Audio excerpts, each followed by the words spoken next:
President Trump's pick to oversee the Bureau of Labor Statistics is already rattling cages in and out of Washington.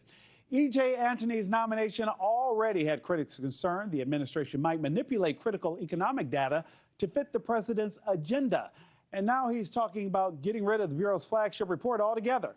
NewsNation's Alicia Nieves has the details. Alicia, you know, Antoni is already causing concern among some, and now we're talking about possibly tossing this report out altogether. Why is this such a big issue?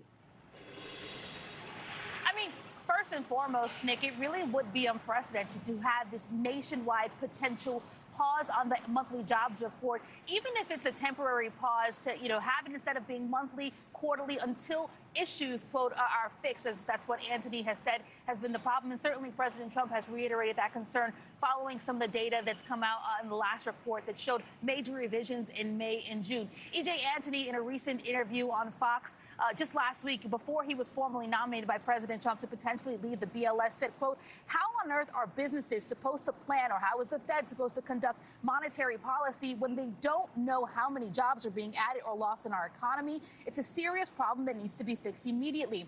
Now, as I mentioned a moment ago, this is not just echoed by President Trump. Wall Street has echoed some of these concerns. And to be fair, Antoni is right. The BLS jobs report is one of the most closely watched economic indicators that investors and economists rely on to gauge the country's overall economic health. But almost more importantly, especially to companies, it gives them a glimpse into potential monetary policy and action around the Fed, especially around rate decisions, potential cuts or increases in rates. On that note, there is a concern that fewer job reports, instead of monthly, the 12 of them we get a year, to 4 quarterly, could result in less transparency with the Fed around rate decisions, which would increase uncertainty for investors and companies. And if you watch any of my reporting, uncertainty for the markets is some would argue the worst thing you could have.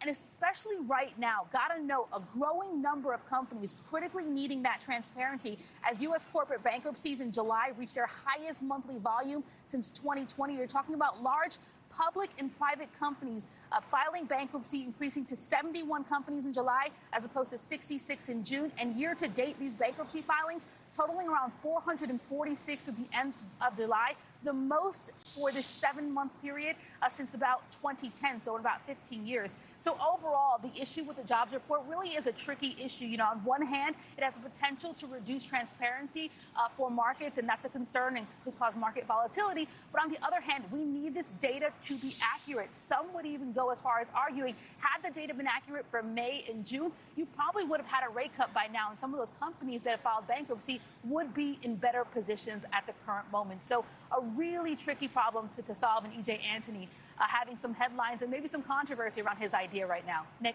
Thank you for watching. Subscribe below and download our NewsNation app right now on your phone, and you will get fact-based, unbiased news for all Americans.